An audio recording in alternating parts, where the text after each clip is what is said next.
നമ്മൾ അധ്വാനിക്കുന്നത് നമ്മളെ സ്നേഹിക്കുന്നവർക്ക് വേണ്ടിയാണല്ലോ എന്ന് ഓർക്കുമ്പോ അതിന്റെ ഒരു ക്ഷീണം അറിയില്ല. നമ്മളിവിടുന്ന് അയച്ചു കൊടുക്കുന്ന പൈസക്ക് അവിടെ ഒരു കാര്യം നടന്നു എന്നറിയുമ്പോ ഒരു സന്തോഷ. ഞങ്ങള് പലരും മനസ്സ് നാട്ടിൽ വെച്ചിട്ട് ശരീരം മാത്രമേ ഇങ്ങോട്ട് കൊണ്ടുവരുള്ളൂ. എന്താ ജോലി, എത്രയാ ശമ്പളമൊന്നും ഭാര്യയോട് പോലും പറഞ്ഞിട്ടില്ല. നാണക്കേടായിട്ടല്ല, കഷ്ടപ്പാട് അറിയിക്കണ്ടെന്ന് കരുതിയില്ല. ഇപ്പൊ ഒരു 10,000 രൂപ നാട്ടിലേക്ക് അയക്കുമ്പോ വീട്ടുകാരെന്താ വിചാരിക്കണേ?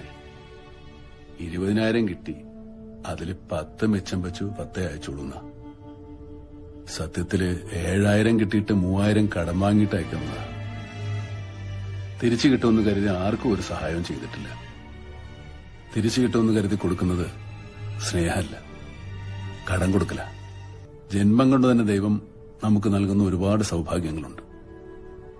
സ്നേഹമുള്ള ഒരമ്മയുടെ മകനായിട്ട് ജനിക്കുക, സഹോദരന്മാര്, അവരുടെ മക്കള്, നമ്മളെ മനസ്സിലാക്കുന്ന ഒരു ഭാര്യ, ജീവിതകാലം മുഴുവൻ കൂടെ നിൽക്കുന്ന ഒരു ചങ്ങാതി.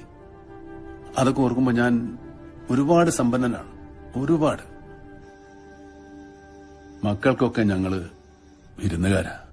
വല്ലപ്പോഴും ഒക്കെ അവർക്ക് സമ്മാനങ്ങളുമായിട്ട് വരുന്ന വിരുന്നുകാര്. മക്കളുടെ പ്രായമുള്ള കുട്ടികളെ കാണുമ്പോൾ നമുക്ക് മക്കളുടെ ഓർമ്മ വരും. അച്ഛന്റെയും അമ്മയുടെയും പ്രായമുള്ള ആളുകളെ കാണുമ്പോൾ എത്ര മക്കൾക്ക് അച്ഛനെയും അമ്മയെ ഓർമ്മ വരും.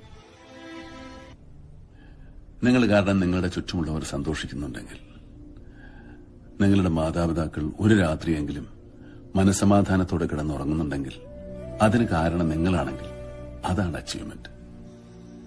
ഒരാൾ ജീവിതത്തിൽ വിജയിച്ചു എന്ന് പറയുന്നത് അയാളുടെ ജീവിതം മറ്റുള്ളവർക്ക് ഉപകാരപ്പെട്ടു നോക്കിയിട്ടാ.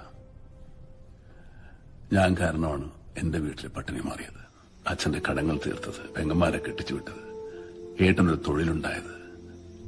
അങ്ങനെ നോക്കുമ്പോ ഒരു വലിയ ജീവിത വിജയം നേടിയ ആളല്ലേ ഞാൻ. സക്സസ്ഫുൾ മാൻ, ഫുൾ സക്സസ്ഫുൾ മാൻ.